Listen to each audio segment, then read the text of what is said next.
Oui, c'est du commerce. Ah. Si on pouvait parler chacun son tour et séparer la personne qui a le micro. Oui, dans le cadre de REACH, on parle de substances. Et on n'avait pas évoqué le problème des préparations qui sont des mélanges de substances. Qu'est-ce qui prouve qu'une préparation qui est à base de deux substances inoffensives ne devient pas toxique par effet de synergie? Bon, c'est une intéressante question. Je vous remercie d'avoir posé. Effectivement, en fait, moi j'ai discuté avec certaines filières industrielles qui en particulier, alors je ne vais pas tout à fait répondre à votre question, mais quand même, qui travaillaient sur ce qu'on appelle les, monsieur saurait certainement mieux dire comment, les mélanges inconnus et biologiques, unknown, substance, mixture, etc. Bon. Et pour certaines filières industrielles, en fait, ils sont rattachés à des réglementations ou à des organismes qui sont des organismes internationaux. Et on va les obliger à rentrer dans REACH. Et là, ça peut poser certains problèmes parce qu'ils n'étaient absolument pas préparés. Donc je sais que certaines filières, en particulier pétrolières, pour ne pas les nommer, qui dépendent d'autres organismes, etc., bon, vont être obligés de faire l'effort, et c'est un effort très très conséquent. Alors effectivement, au niveau des substances, a priori, il est prévu quand même que l'on doit tester la toxicité de la substance individuelle dans le mélange. Voilà. Et là, donc, moi, dans une autre conférence que j'ai fait, j'avais présenté un peu l'ensemble des outils de chimie analytique qui étaient mis en place justement pour essayer de répondre à ces enjeux majeurs, soit l'identification de toxicité individuelle de la substance, soit la substance dans le mélange. Effectivement, c'est un point aussi important. Voilà. Merci. Monsieur, dans votre exposé, vous avez donné beaucoup d'informations, peut-être même trop, parce que c'est difficile à ingurgiter tout ça. Moi, j'ai essayé de sortir quelques petites choses, et notamment une chose. Ce qui est revenu très souvent, et qui est le reflet des questions qui viennent d'être posées, concerne la toxicité, les produits toxiques, etc. Alors, première question, et il semble bien que les gens qui les posaient aient compris que ça s'adressait qu'à l'homme. Je ne pense pas que ce soit vrai, ça.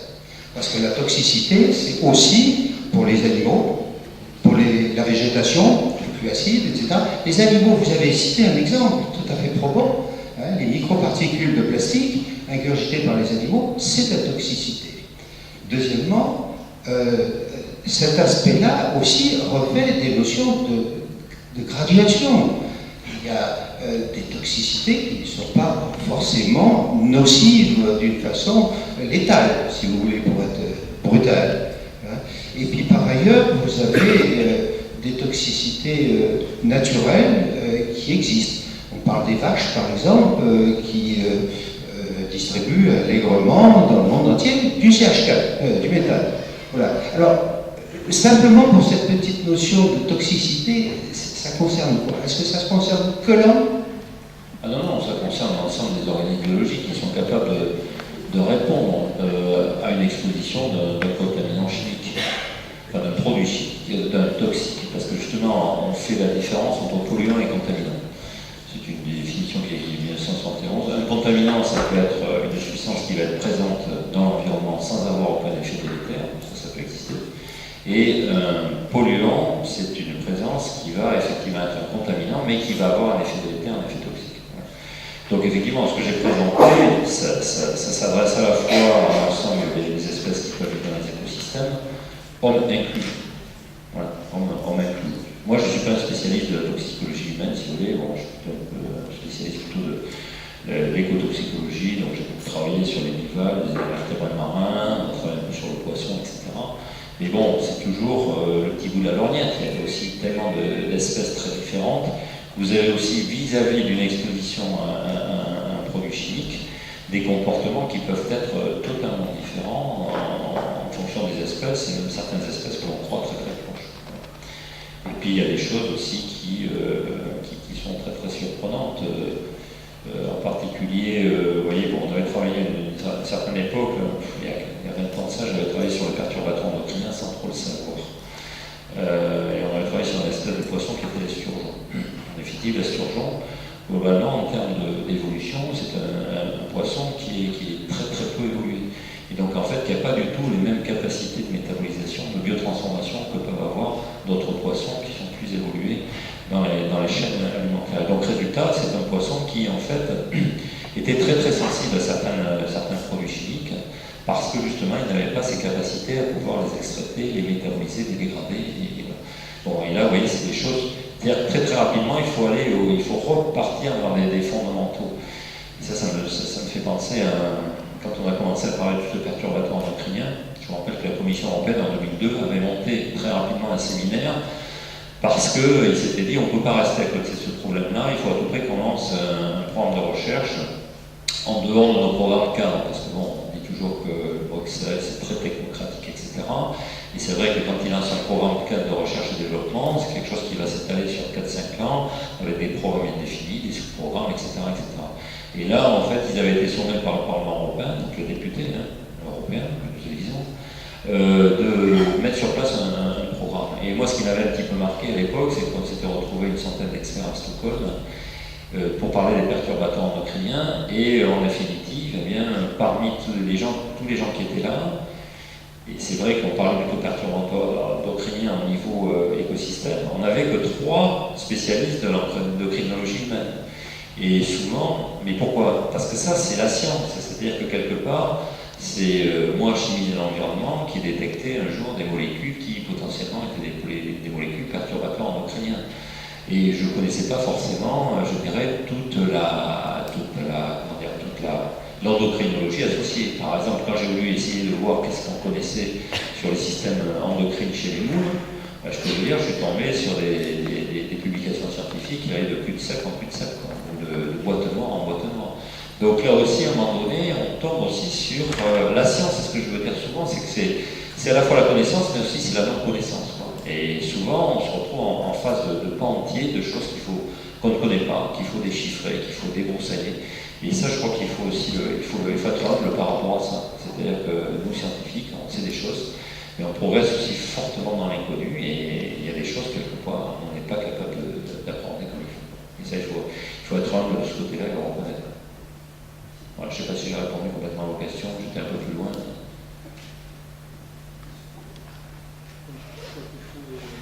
Oui, moi je voulais lancer. Bon, c'est vrai que ce qui ressort beaucoup en fait au niveau des questions, c'est une angoisse par rapport aux produits chimiques. Mais bon, ce qu'il ne faut pas quand même oublier, c'est que, phrase bien connue, tout est poison, rien n'est poison, c'est la dose qui fait le poison. C'est-à-dire qu'on a évoqué tout à l'heure la possibilité de mettre sur les produits de consommation des grands A, des B, des plus, ou comme on peut le voir sur un réfrigérateur ou n'importe quel appareil électroménager. Mais bon, le problème, il n'est pas là, c'est-à-dire qu'on peut quantifier en fait une consommation d'énergie pour un appareil pendant un certain temps, mais en fait l'absorption d'un produit chimique, elle dépend de la personne en fait qui va être soumise. Je vais prendre un exemple très simple. Bon, une bougie parfumée par exemple, c'est quelque chose qui est très utilisé dans l'environnement, ça fait plaisir, on a comme ça une atmosphère. C'est bien si on fait brûler ça pendant un quart d'heure, il n'y a pas de risque, on va avoir que du plaisir. Par contre, si vous faites brûler ça pendant toute la journée, vous risquez d'incurgiter des doses de produits chimiques qui risquent d'être toxiques pour le coup. Mais là, c'est une responsabilité en fait du citoyen, une question de simple bon sens, si j'ose dire. Et il y a énormément de produits chimiques qui sont dans l'environnement, sur le marché, et qui correspondent en fait à ces limitations-là. Donc il faut en fait faire attention à ça aussi, c'est-à-dire que le citoyen, il doit aussi prendre en charge et faire attention. On dit actuellement qu'on est dans 3 mondes. Il y a le monde de la peur, c'est notre monde en fait de pays développés, l'Europe, les États-Unis, qui ont une méfiance en fait par rapport au progrès technique. Il y a le monde des pays émergents, les pays asiatiques, les pays du Brésil, le Mexique, enfin tous ces pays qui ont une confiance peut-être aveugle par rapport au progrès technique et qui s'engagent dans cette voie-là. Et puis il y a malheureusement donc le monde de la misère, l'Afrique et tous ces pays qui sont sous-développés, qui eux voudraient bien peut-être avoir des produits chimiques pour pouvoir s'en sortir. Donc je pense qu'il faut aussi réfléchir à ça, c'est-à-dire que le progrès technique, c'est pas quelque chose qui est une source de toxicité, c'est aussi une source de bien-être.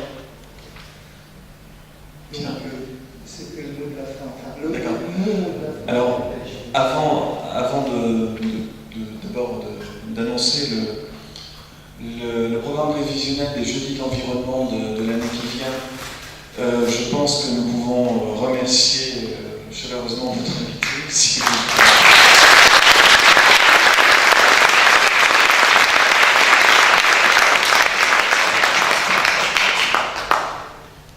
vous allez voir, on n'a pas totalement fini sur les conférences qui parlent de produits chimiques et de problèmes d'environnement, puisque le mois prochain, donc le 10 novembre, nous avons prévu une conférence sur le gaz de schiste, donc c'est assez dans l'actualité.